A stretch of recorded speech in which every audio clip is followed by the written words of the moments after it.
an essay about international law.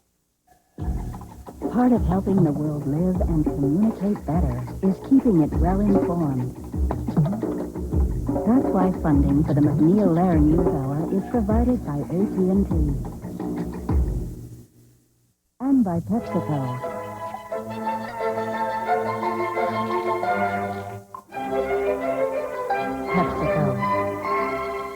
And by the Corporation for Public Broadcasting and viewers like you. Operation Restore Hope continued to expand today, but differences over just what the mission should accomplish continued. United Nations Secretary General Boutros Ghali again called on U.S. forces to disarm Somalia's clan fighters. But White House spokesman Marlin Fitzwater said that was never been part of our mission, and that hasn't changed. President Bush went to the Pentagon today to reassure top military leaders that the mission had not changed. He received a briefing on the latest developments and said U.S. troops were doing a first-class job. Meanwhile, the Marines were preparing to move inland to towns like Bardera and Baidoa, where relief officials said looting and violence have intensified. Jeremy Thompson of Independent Television News reports. The waiting and the wasting of the people of Somalia drags on. In the remote town of Bardera, the scenes of suffering are as bad as ever.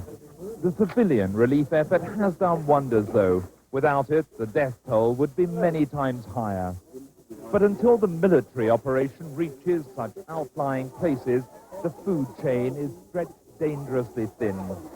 The troops are pushing inland, massing at Baladogli Air Base, ready to secure Baidoa. Then the real humanitarian mission can begin. However, there's growing controversy over reports that the United Nations has a second secret objective to disarm Somalia's warring factions and pacify the nation. So many weapons in Somalia, it would be a task that would be enormous in scope, and I wouldn't even want to speculate how long it would take and how many trips it would take. So the Americans are now running their sky patrols 24 hours a day. They still admit they've got nowhere near enough men and machines to round up and disarm every gunman in Somalia. Flying over Mogadishu illustrates just how tough it would be to weed out all the weapons from the maze of back streets. There's a gun hidden in almost every house. More than 4,000 troops are now in Somalia, with more arriving every day. Over 30 countries have committed resources to Operation Restore Hope. U.S. Senator David Moran arrived in the country today with two other senators. He told the NewsHour's Charlene Hunter-Gault he was pleased with cooperation between the U.S. and the UN at getting help to the starving. He also spoke about the need to address the underlying political problems of the country. We would all hope, just as we hope in the future, there'll be this standing military force of the UN prepared for these situations. And we all hope that there'll be a multilateral development program as well. The United States will not be asked to do it alone. And I would think we're creating a political climate of cooperation with other countries now that really improve the chances that whatever we do, long term as well, will be truly multinational, not just the United States. Charlene will have a newsmaker interview with the top U.S. diplomat in Somalia later in the program. Jim?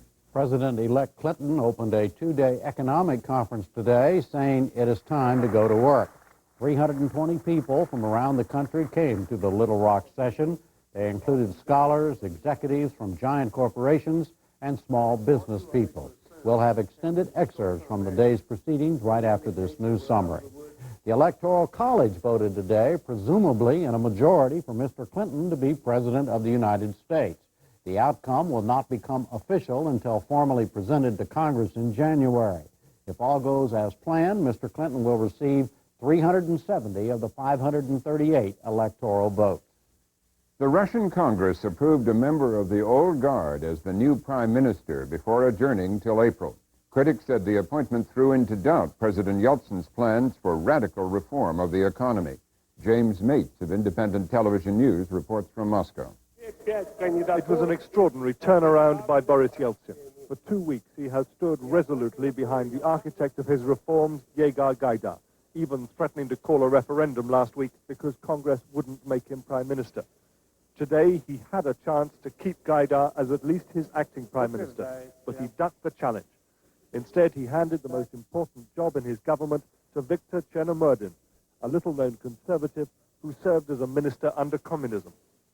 The new man promised reform would continue, but on his terms. I am for reform, but not through the impoverishment of the people. Hardline deputies applauded his words. Reformers were devastated. Gaidar himself immediately announced he wouldn't serve under the new man. It's expected that most of his reformist colleagues will resign as well. Communists gathering near Red Square were jubilant. They know that Yeltsin has made the one concession they really wanted out of this Congress. So the policy of moving Russia rapidly towards the free market looks to be over. The hardliners seem to be in control, and President Yeltsin himself has never appeared weaker. Russia defaulted on more U.S.-backed loans over the weekend. It is now more than $31 million in arrears. Because of its delinquency, Russia remains suspended from the government program that gives it credits to buy U.S. grain. In Stockholm today, Secretary of State Lawrence Eagleberger called for a war crimes tribunal for Yugoslavia. He did so at a meeting of the 52-nation Conference on Security and Cooperation in Europe. He urged the group to identify and bring to trial all perpetrators of crimes against humanity in the former Yugoslavia. At the United Nations, ambassadors from the U.S. and France said they were working on a resolution to authorize military force against Serbian aircraft violating a no-fly zone over Bosnia. Israeli forces searched today for a border policeman kidnapped Sunday by Muslim fundamentalists. The group threatened to kill him unless Israel released its leader. Police sealed off the occupied territories, preventing Palestinians in the West Bank from entering Israel. Israeli officials said they would consider talking to the kidnappers if they produced evidence the policeman was still alive. At the Mideast peace talks in Washington, Israeli and Palestinian negotiators both said the peace process must go on despite the kidnapping. And in another incident, the wounding of Palestinians by Israeli soldiers over the weekend. The death toll from a weekend earthquake in Indonesia rose to nearly 1,600 today. The quake struck the eastern part of the country on Saturday. Many of the victims were in coastal towns slammed by huge tidal waves caused by the earthquake. Thousands of people were left homeless. Aftershocks continued to rock the country today. A U.S. federal judge today ordered the immediate release of a Mexican doctor who'd been implicated in the kidnapping, torture, and killing of a U.S. drug enforcement agent, Enrique Camarena. The judge said there was insufficient evidence to try Dr. Humberto Alvarez Machain on the charges. He said the government case against him was based on wild speculation. The doctor was brought to the U.S. in 1990 by bounty hunters. U.S. companies may now sign contracts to do business in Vietnam and can open offices there. That decision was announced today at the White House. Presidential spokesman Marlin Fitzwater said it was done in response to Vietnam's cooperation in accounting for Americans missing from the Vietnam War. And that's it for the news summary tonight. Now it's on to the Clinton Economic Summit, official views of Operation Restore Hope, and a Roger Rosenblatt essay.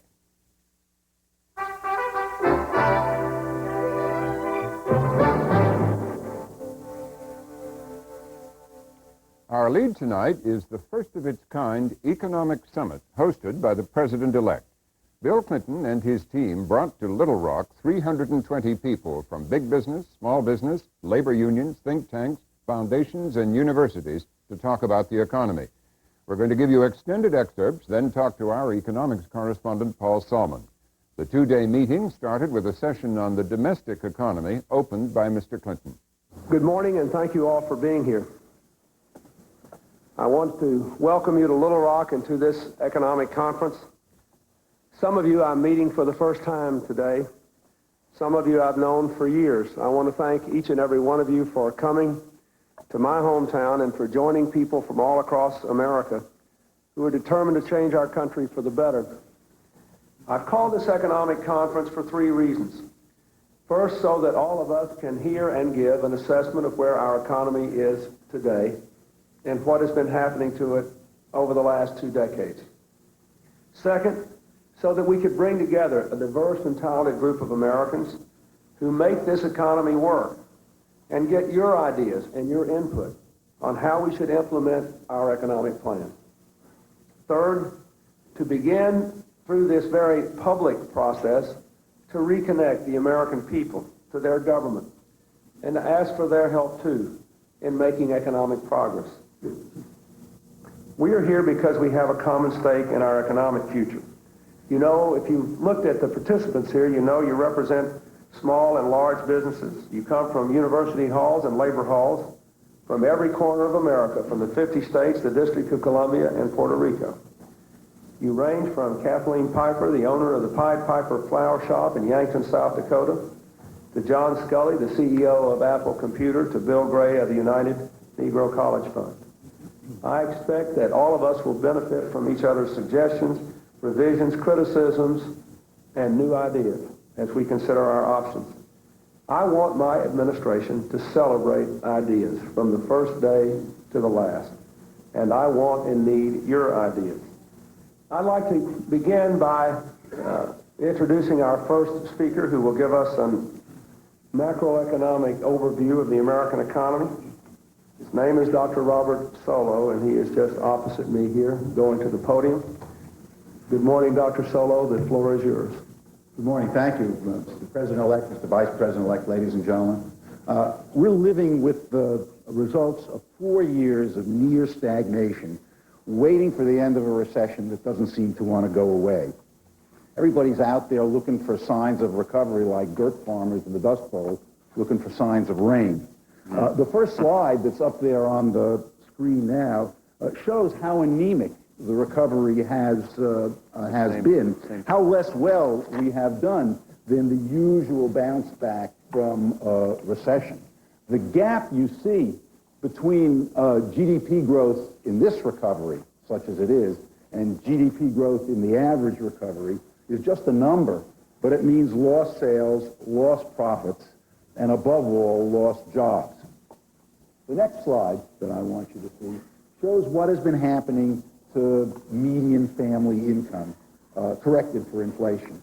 In the 1950s and the 1960s, the early part of the period, family income was rising fast enough to double in just about 30 years. On the average, the children of those years could look forward to being twice as well off as their parents. When the productivity trend slowed to a walk in the 1970s and 1980s, it slowed to a pace at which it takes roughly 200 years to double family income. That's a very different sort of picture. Now, an important thing has happened in the U.S. economy in the past 15 years, and Mr. Clinton alluded to it in his talk. The gap between the rich and the poor has got bigger than it used to be. This last chart that I want to show you shows what has happened since 1977. The 20% of families with the lowest incomes in 1977 had absolutely lower incomes than the lowest 20% of families in 1977.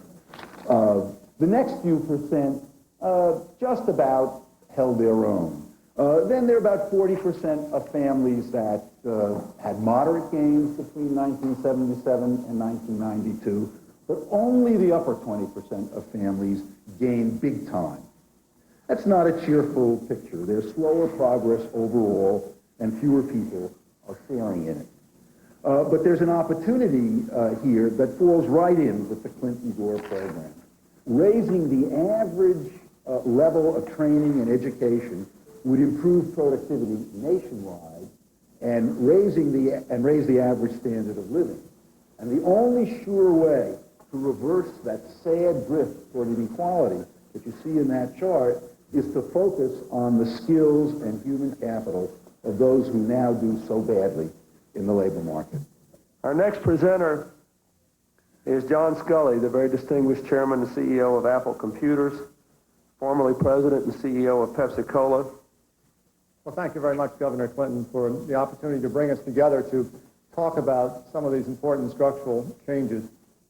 I believe that we're at a turning point in the world economy today, not unlike what we saw at the time we had a transformation from the agricultural economy in the 19th century to the industrial economy that we've had for most of this century.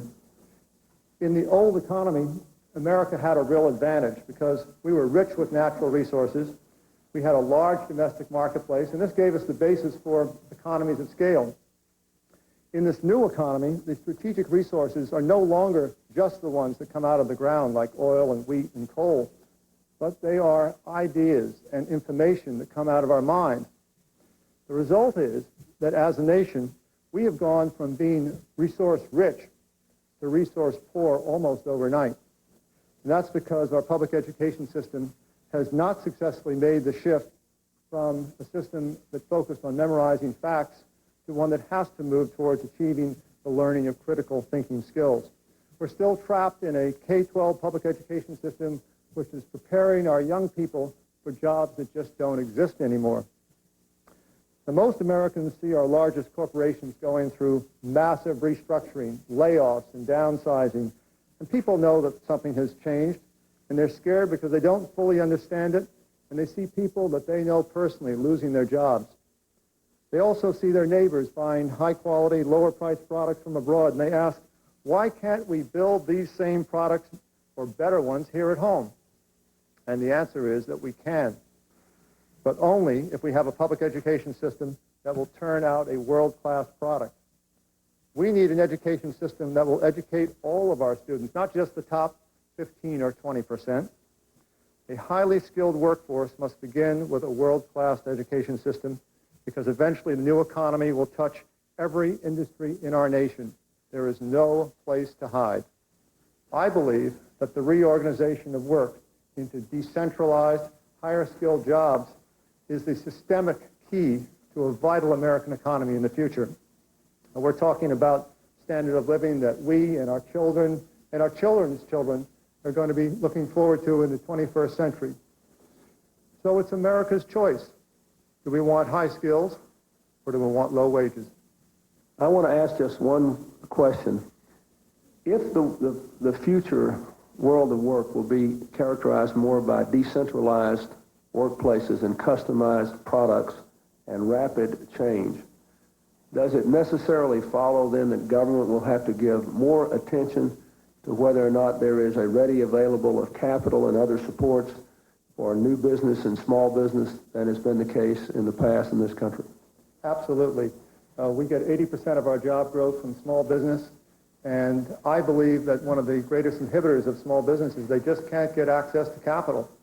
They're high risk by the very nature of being entrepreneurial in many cases, and therefore without being able to collateralize loans, banks just don't want to lend to them.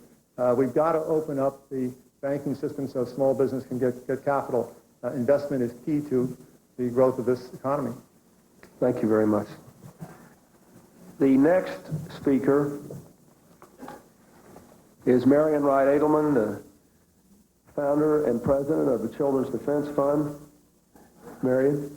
Thank you, Mr. President-elect. I want to thank you very much for recognizing that children are a bottom-line economic issue and that preventive investment in all of our children is not only a moral imperative, but also essential to saving our national economic skin, are key to our future productivity and workforce development, and preventive investment is also crucial in reducing escalating dependency, remediation, and crime cost.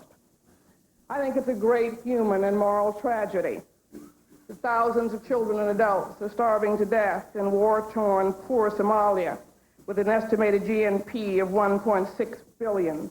But it is a human and moral travesty that 14.3 million children are poor in the richest land on earth, that an estimated 5 million go hungry sometimes during the month, and 8 million lack health care in a country that has a gross national product of 5.9 trillion. We must begin to invest in all of our children with a particular attention on young families. I hope that every American, led by you, this new administration that brings us such hope, and by our new Congress, will personally and collectively struggle to reclaim our nation's soul and give our children back their hope, their sense of security, their belief in America's fairness, and their ability to dream about, envisage, and work toward a future that is attainable and real. Thank you for letting me come. Thank you. The next presentation is on the federal deficit, and it will be made by John White, who was just named director of the Center for Business and Government at the Harvard Kennedy School of Government. He drafted the Ross-Perot economic plan, and later, much to my delight, endorsed the Clinton-Gore ticket for president. Mr. White? Thank you. The floor is yours. We've heard a lot this morning about investment, about productivity, and about economic growth. And I want to spend a few minutes now to talk about those issues and put them in the context of the federal budget and the federal deficit, because the huge federal deficit, in fact, is a specific drag on our ability to have the kind of growth that we all desire. Unfortunately, President-elect Clinton and Vice President-elect Gore, I have to report to you today that the more recent forecasts show a significant deterioration of this situation. The new forecasts erase the deficit declines in the 90s and add about $300 billion in new debt over this period. The flat of the curve in the middle of the decade shows that rather than recover in terms of the deficit, that our economic recovery gives us nothing but not a decline in the deficit. In other words, things are not improving. And in fact, once again, in the latter part of the decade, we end up with a growing deficit. In my view, the deficit problem is growing worse and must be dealt with through a multi-year specific deficit reduction program with real targets, one that is published now and shows significant progress in this decade. Thank you. There is a clear connection, and that's what makes these policy choices so tough. There is a clear connection between all of these things. You have to get some more growth or you don't get enough revenues, and you don't get enough people off of government entitlements to bring the structural deficit down. The thorny interrelationships of these things, it's very, very complex. And we want to make the right calls, but I just want to make it clear that these are not self-evident, because if you go for one hard strategy over another, you may wind up aggravating some of these other issues. And of course, I hope, especially tomorrow, we'll really be able to begin to get some opinions about how to unpack these policy options before us. Thank you very much. It's a terrific job. The next speaker is the chairman and the CEO of Ford Motor Company, Mr. Harold Poling. We're delighted to have you here. Thank you very much for coming. Thank you, Mr. President-elect. You might wonder why a car guy is being asked to talk about health care reform. Speaking as the chief executive officer of a company as big and solid as Ford, we have reached a point where we cannot afford double-digit cost increases. Our health care costs jeopardize our ability to compete, to preserve existing jobs, and create additional jobs. As the first chart shows, Ford's health care costs tripled as a percentage of payroll from a level of 6% in 1970 to nearly 20% in 1991.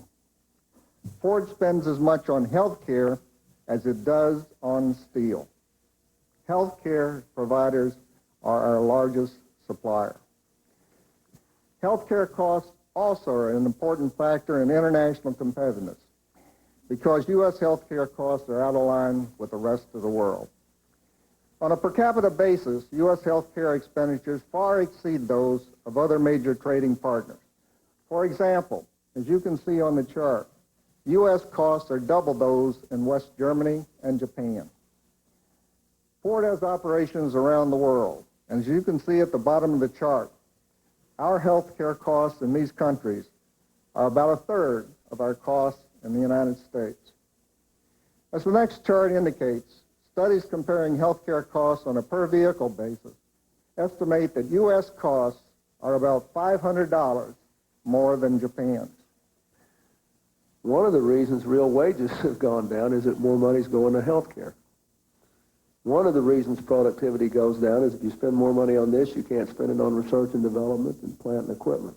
And we already are now below 17% of our workforce in manufacturing, as compared with 28% in Japan and 33% in Germany.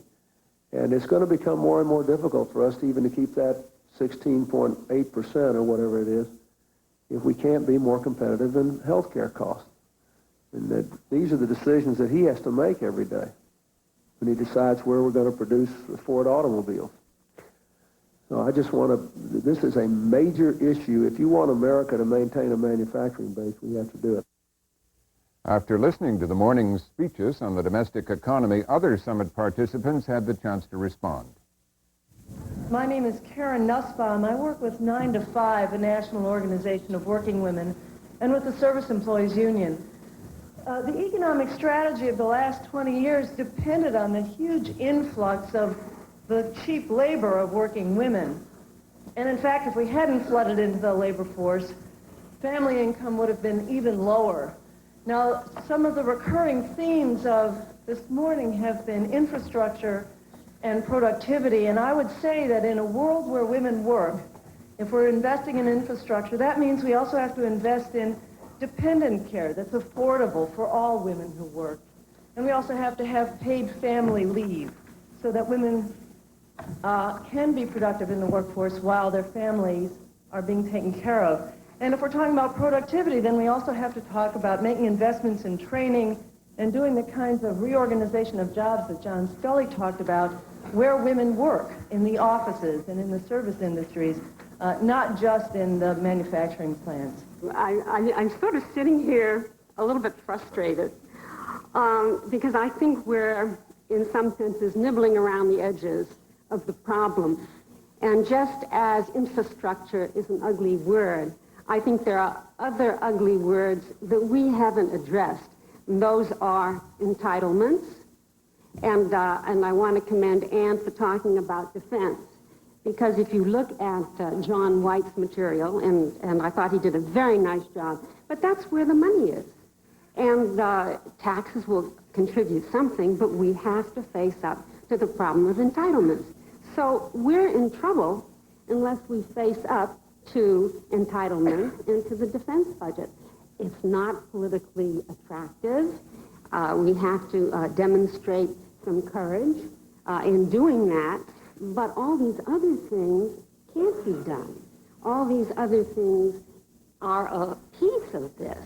But we have to focus and be disciplined and face up to the real problems that we have here. I do believe there are two things that are affecting the economy. One, we heard earlier from Mr. Solo about staggering along, and in some areas, like in California, we're paralyzed. And one of those things is the credit crunch that Mr. McCall just spoke about. We must free up credit, or the entrepreneur will become an endangered species. Regulations must be modified for banks, or we might consider two types of banks. Maybe it's time that we have an insured and an uninsured bank. The uninsured bank being able to take the risk that the banks that now have the FDIC insurance cannot do. Or we go back to the lending policies of 50s and 60s, where the banks could make a decision based on character and based on the community good that the loan would create. I'm not advocating that we go back to the go-go 80s, but there certainly has to be a modification of the current regulations. I can't build houses for first-time homebuyers if I can't get a loan. That's just a sample of the speeches and the discussions that went on all day. Joining us now is our economics and business correspondent, Paul Solomon of station WGBH in Boston. Paul, you are a reporter who follows all this stuff professionally all the time. It's very familiar to you. What do you think of this idea of letting it all hang out like this to the American people, just doing this? Well, I mean, since I make my living explaining economics and business, I love the idea. I mean, and they did a terrific job today of laying out very complicated issues. And pretty clearly. Very clearly. I mean, just extraordinary. We've been watching it all day, both you and I, and it's really extraordinary. You kind of love the idea of having a clear, comprehensive national economic teach-in, as Clinton called it, with abject candor, he said. I think it's very depressing to hear this particular teach-in because of the consistently pessimistic message in abject candor. I'm going to come back to that part of the message in a moment. What do you think his purpose is? I mean, who is this really aimed at? Building a consensus, I guess. He's got everybody around the table. He's got labor. He's got business. He's got government, you know, and he's talking about this pact between, that industrial policy would be a pact between all of these different constituencies. He's got them right there. He's essentially signing them on. I talked to Susan Adams, who's from our show down there just a few minutes ago, and she said she keeps talking to the participants, and they keep saying, the conferees, and they kept saying, well, I didn't learn anything new, but boy, I'm sure glad he's listening to me. You know, so even when they're contradicting each other, as they sometimes are, particularly on trade later in the afternoon, there's this sense of them all being together. You know? Looking at the spectrum of views represented, do you think it was designed and the people were invited to bolster Clinton's own view and make a case, or did it pretty well represent the range of opinion today in the country on what's wrong? Maybe both. Pretty much everybody was represented. I mean, extraordinary representation of women, minorities. I mean, not really extraordinary, but extraordinary given the past and what we see usually in something like this. The head of Coca-Cola said that he used his Spanish more today than he has in about 3 years, except when he goes to Spain or Latin America. Yeah, well, you did have this tremendous sense. People with accents, I mean, you know, there was this breadth of representation there, but no hardline right-wing economist. Milton Friedman wasn't there. Nobody who says, hey, look, we're coming out of a recession that's caused by the business cycle. This is a natural phenomenon. Nobody would say, what's the big deal, presumably, but people who would be less pessimistic than this weren't there. The message I got from it, and perhaps this is too simple, is that we may be coming out of the recession, but that isn't the important point. Right. No question. It seemed to me about the Friday before the election, Clinton began to say, wait a second. No quick fixes. This is a 12-year-old problem. Then after the election, he said it was a 20-year-old problem. Robert Reich began to say things like that. And I think that today was really laying the groundwork and saying, hey, there are structural problems here. Let's look at them. Let's get some consensus about what they are. Then we can move on to what you do about it. On what news it made, as you said, Susan Adams said people weren't hearing anything new, but there was something, according to Rudy Dornbush of MIT, who spoke this afternoon about the international economy, he said that John White had made some news that might shock the markets around the world today. Right. What John White showed this morning will shock world financial markets. I think I got it right. That was the quote. And that was that White was predicting, as we saw in the clip there, that the budget deficits now will be a lot greater in the middle years of the 90s than had been anticipated because of the savings alone. Dornbush said $100 to $150 billion worse than had been right, expected. And that's what you saw on our charts there. But we called the world financial markets such as we could. I mean, they haven't opened in other parts of the world yet, but we made some calls to traders just before we went on. And so far, the world financial markets have not been shook. Whether it's the bond market or the world, stock markets in other countries. There are various ways this could play out, and we're not sure exactly what Rudy Dornbush meant, but so far, no shock, anyway. But it is significant that the problem that White, for Perot, wanted so much to push during the campaign was presented very dramatically today and gets it there on Clinton's agenda, doesn't it? Yeah, I was surprised, actually. I moderated something with White on radio right after the election, and he was much more sanguine about the future, and he said, yes, we can afford to do infrastructure spending, for example, and I was kind of constantly pulling him to say something like he said here almost unbidden today. Now, that wasn't the only pessimistic presentation today, and we saw some of these this morning, and we pulled out a couple that struck you. Right. One was, and we have some, we just show you their graphics again, one was on family income. Right, let's read it. Here it is. Now, that yellow stuff is if the trends of the past from the 50s and 60s, post-World War II, had continued, that's what family income would look like, adjusted for inflation. $50,000 a year, I think, is what it would be up to, or something close to it. Instead, you've got that green, which is the actual, and you see there's almost no growth, and you may remember Solo saying at that rate, it'd be 200 years before your family income would double. I think that Clinton and 200 years that's what he said, double family income. Right, as opposed to 35 years, which is what we'd experienced after World War II. Point is, after World War II was an unprecedented period, you could say, and therefore, it's not very realistic for us, perhaps, as a nation to have expected that kind of growth to continue. Again, what the agenda that's being set here, or the baseline that's being set is, hey, look, let's take our expectations a little lower. Let's look at the broader picture, 12 years, 20 years. Now we're looking at a 30-year span here and saying there's been a slowdown in economic growth, and so we're all experiencing that and living with that, and that's why we have to do these programs that he'll presumably bring to us. That's number one. The other one you fingered here was unequal income increases over the since 1977. Right, or some people say a little earlier, but this chart, if you look up on the top there, the fact that that green bar is going to the left means that from the bottom 20% of the population is actually lost income in real terms between 77 and 89. And then as you go down, you see it's the 20 to 40th percentile and so forth, and just a little bit.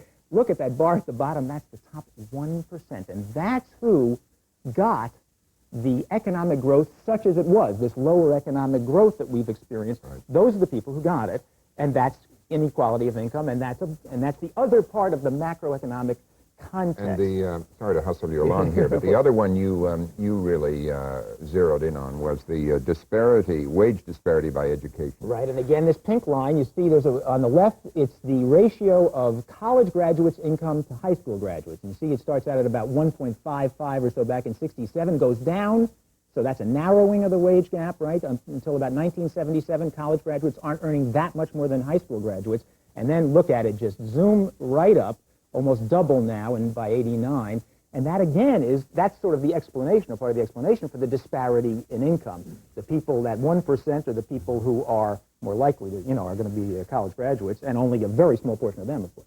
You're used to talking about all these things. What did you think of Clinton's performance and his grasp of the issues today? And I was wowed. I thought, geez, I'm glad he's a politician so he didn't go into this line of work, because otherwise I'd be out of a job. I thought he just had a masterful command of detail. He seemed to know what he was talking about. He tried to pull in points. He had, on a couple of occasions, I thought he even sort of corrected people. Not corrected is maybe too strong, but sort of tweaked the point to get it to sit just right. And in terms of what he's trying to do, if he's trying to build a consensus and an understanding and an agreement about what the issues are, yeah, I thought he did a wonderful job, and a wonderful job of explanation. Well, thank you, Paul. We'll watch it again tomorrow. Jim? Still to come on the NewsHour tonight, an interview in Somalia and a Roger Rosenblatt essay.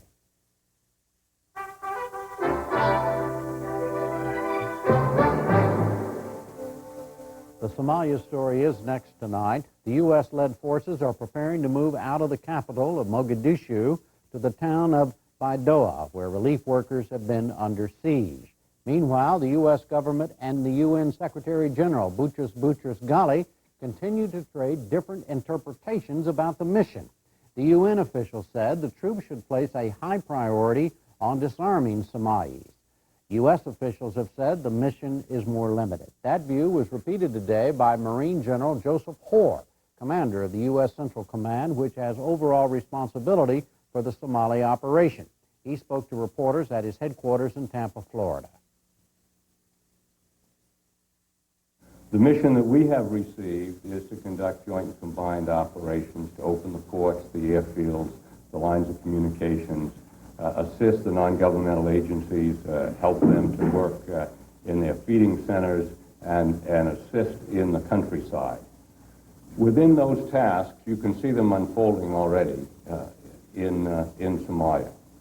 There is no specific mention of disarming the country. While we perform all of those tasks, there will be clearly a degree of disarmament that takes place.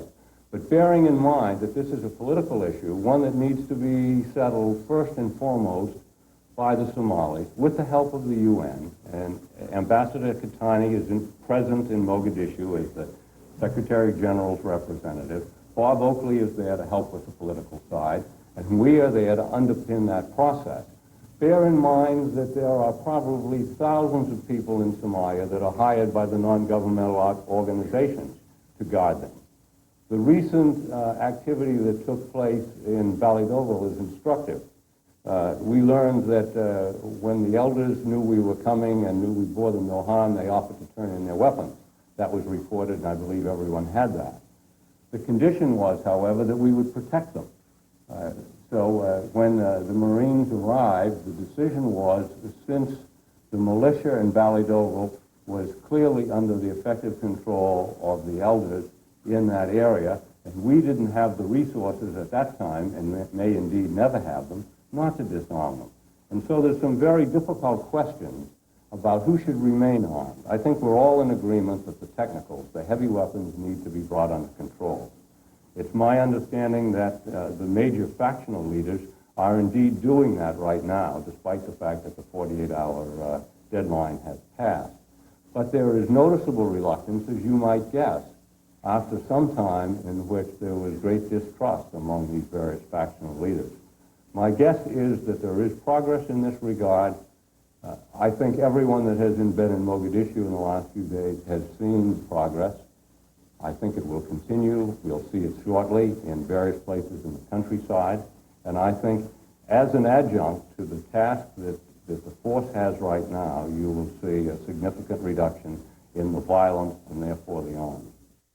Now a newsmaker interview with a presidential emissary representing the United States diplomatically in Somalia. He is Ambassador Bob Oakley. Charlene Hunter-Gault talked with him today and asked why there was no mention of disarmament in last week's peace agreement between two rival clan leaders. Why is it that Ali Mahdi and Adid's armies, in the truth statement that they themselves drew up, apparently, there was no discussion of disarming either side, any of the private armies? Why didn't that get included in the statement, and is that of a concern to you? Well, it is in the statement, but it doesn't use the word disarming. I found that the Somalis are allergic to the word disarming. That implies they don't have the right to own or to bear arms, and that right they think is in their soul, it's not in their constitution. And they will willingly give up arms, as they did today in Beladogle, but they won't give them up at gunpoint to foreigners. And we're working out a system, and in that statement it says that within 48 hours, but remember this is Somali time, therefore don't take it literally, take it figuratively, they want to have all technicals, that is these armored vehicles, plus all militias and arms caches, to start moving out of Mogadishu to designated spots around the city where they will put into safe storage. Which the Somalis will control, but we will be able to monitor. And so they'll be off the streets and out of harm's way, if you will. And we think this is the way to go about reducing the threat of arms in their country, to let them take the lead, and we will support them. Does the success of this operation depend on how long the U.S. stays here? Well, the U.S. is going to move as rapidly as it can to help the Somalis, not only in delivering relief supplies to the Somalis, but in working with the Secretary General's representative to create a better political climate. And the meeting was held here 2 days ago, where the two Somali factions, two of the Somali factions, came together in a very emotional reunion. The Secretary General's representative, Ambassador Katani, was here for that purpose. The meeting was to discuss security matters of common concern to them and to us, to General Johnston. But it's something they need to do on an urgent basis so we could avoid accidents. They didn't want their people shooting at us accidentally, and we didn't want to shoot at them accidentally because we wanted to do this as friends, as they do. You referred to the truce that was achieved this week between the two principal warlords. Is that still holding, and are you confident that it's going to hold? It's holding very, very well, and they're continuing to work with us to contain accidents. They had this incident where someone fired upon one of our helicopters from an armored vehicle on the ground. The helicopter returned the fire and destroyed the vehicle. Both Ali Mahdi and Adid's radios came on the air and said, look, this is the fault of the Somalis who fired upon the Americans. Do not blame the Americans. But we're setting up a coordinating committee. The two of them are coming together, and they will be meeting regularly with us to discuss security matters on a day-to-day basis, which will help a great deal, but also politically, the fact that their military representatives will be sitting as a single committee talking to us is another political step forward. Secretary Cohen Hank Cohen has talked about the possibility of 35,000 troops here for a year. Is that sort of within the ballpark? Is that the planning figure? Neither my friend Hank or I are military experts, and furthermore, the situation here is not predictable. There will be maybe 35,000 troops here within 2 months, less than 2 months, within a month, I would say. How long that number of troops will have to stay, I don't know. The heavy U.S. military commitment is not going to be that long. As you know, Secretary of Defense Cheney and General Powell have talked about 2 to 3 months, once again, illustrative rather than precise. But we believe that if we work politically the right way and militarily move cautiously but decisively, that is a reasonable timetable to deal with the major military threats to the delivery of relief supplies, and incidentally, working with the Secretary General's representative, create a much more favorable political environment. Both in the statements of Ali Mahdi and General Adid, and elsewhere it's being said that the most important objective is stabilization and reconstruction. And one aid official told me that unless that happens, then it will be worse than not having done anything at all. What about the politics, and how can you, well, how do you see it after you achieve the military objective? One cannot impose a trusteeship upon the proud people of Somalia. And if one goes about it that way, then political agreement amongst them will not be possible. And if you achieved it, it would be highly artificial and it would come apart the minute the foreigners walked out. So what we're trying to do is to build up something amongst them that's going to last. And I think we can do that. There were warnings several days ago, before this operation began, from U.S. Ambassador Hempstone, for one, out of Kenya, that the U.S. was about to get itself stuck in a quagmire. I disagree totally with Ambassador Hempstone that it's a foregone conclusion we're going to get bogged down in a guerrilla war with terrorism, things of that sort, as was the case in Beirut. You know, his fancy remark was, if you liked Beirut, you'll love Mogadiscio. Well, as you've seen for yourself, Mogadiscio was hardly Beirut. You don't find terrorists running around car-bombing Americans. Instead, you see the Somalis welcoming Americans. With a few exceptions. Well, with a few exceptions, but I'm talking about a few incidents of that sort, which we've said. The Somali leadership themselves have condemned those who fired at the Americans. They haven't applauded them. And we want to continue in that way. And I think by combining the political and the military, and we have people in Washington in key positions in our national security apparatus who have plenty of experience in places like Vietnam and Lebanon, who learned the hard way what happens if you don't get the politics right together with the military side. No one can draw a quick political blueprint for Somalia and think that it's going to be followed by the Somali people. They're going to have to come about it their way. When we met here 2 days ago, we had drawn up and shared with our Somali friends and Ambassador Katani a little agenda.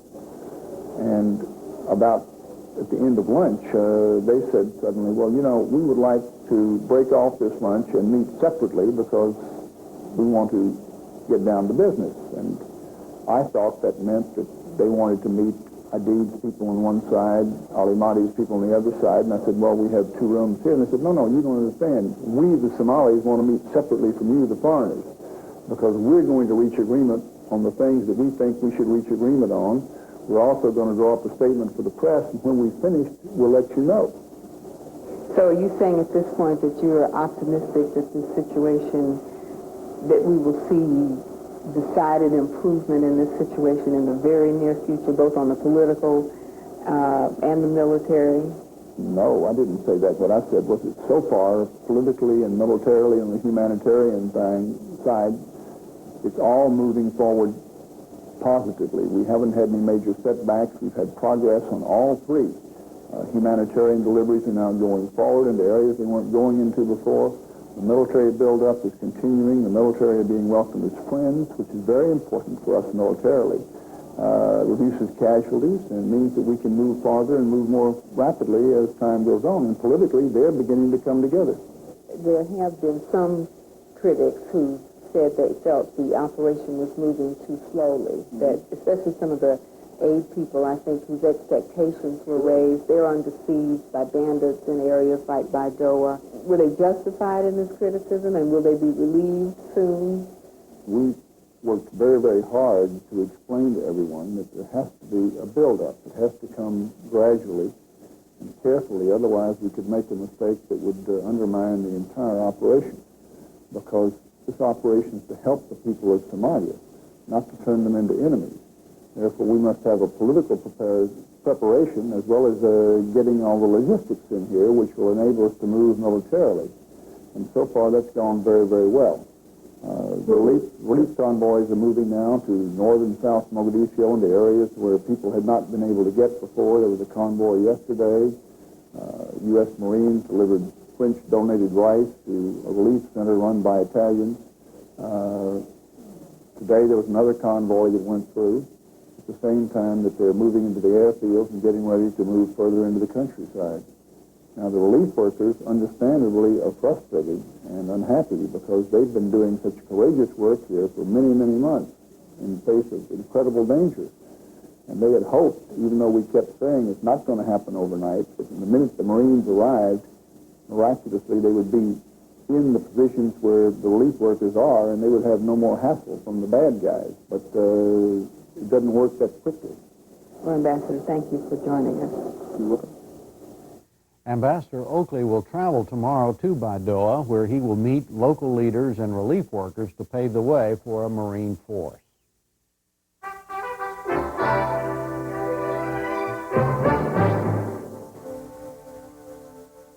Finally tonight, essayist Roger Rosenblatt has some thoughts about Somalia and the rule of law. Get out! Get out!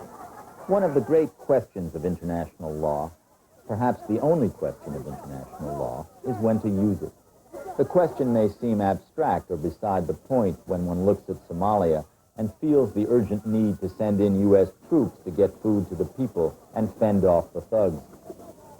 But Somalia is an anomaly in the history of international law because it represents the first time that law has been applied to a wholly humanitarian situation.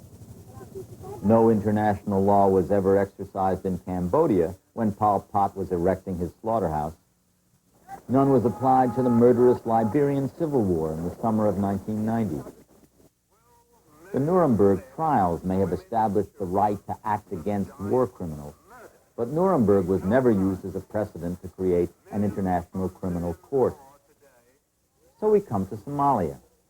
Is this the beginning of a new direction, or a unique use of international power, never to be applied again? The reason this question is worth asking is that it is precisely in such terrible situations as Somalia that international law seems most appropriate. People will continue to argue whether the Gulf War with Iraq was a good idea, but no one on either side suggests that for the U.S. and its allied countries waging that war, the aims were humanitarian. When the UN or the World Court have considered invasions of various countries down through the years, the goals were always political. Most of the time, international law has never even been consulted. Under President Reagan, we mined the harbors in Nicaragua in 1984 and invaded Grenada without a nod to international law. Under President Bush, we assaulted Panama one weekend to arrest General Manuel Noriega. No widespread consultations there.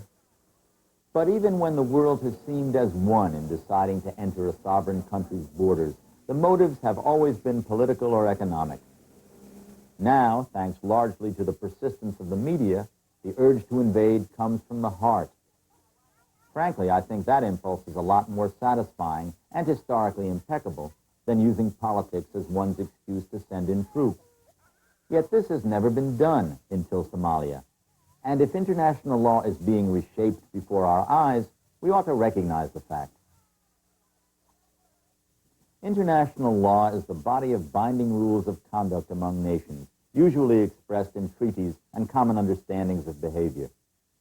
It seems to me, since that is the case, that it's a lot easier to establish common understandings about genocide than about ideology. At least genocide is easier to notice.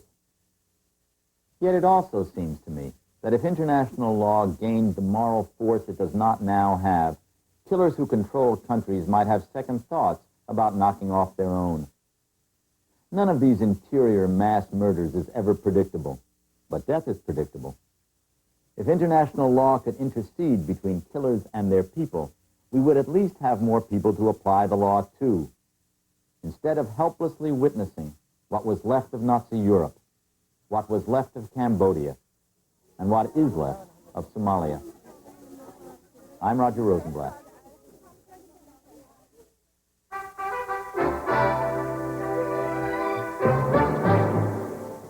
Again, the major stories of this Monday. The UN Secretary General again called for U.S. forces to disarm the warring factions in Somalia, but White House spokesman Marlin Fitzwater said it was not their mission. And President-elect Clinton opened a 2-day economic conference in Little Rock. Good night, Robin. Good night, Jim. That's the NewsHour tonight. We'll be back tomorrow with a Newsmaker interview with the Commandant of the Marine Corps, Carl Munday. I'm Robert McNeil. Good night. Funding for the McNeil-Lehrer NewsHour has been provided by PepsiCo.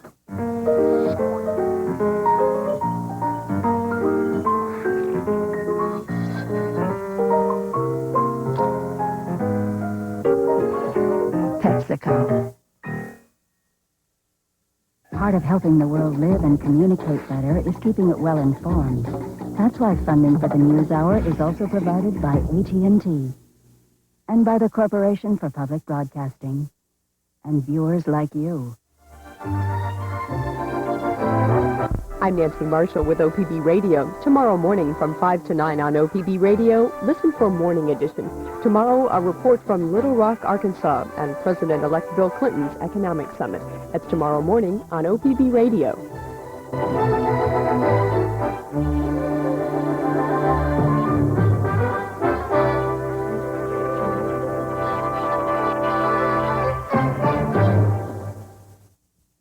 Video cassettes of the McNeil-Lehrer NewsHour are available from PBS Video.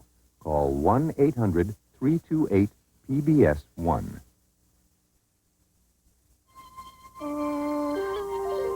This is PBS.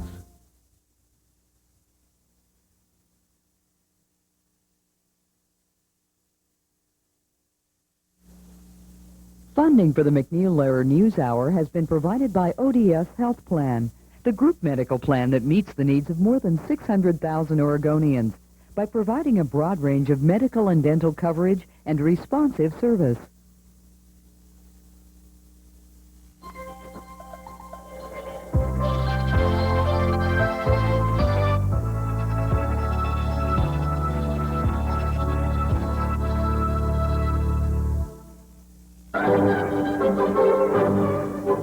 Who may think you know the Nutcracker? But you've never seen it like this before. It's a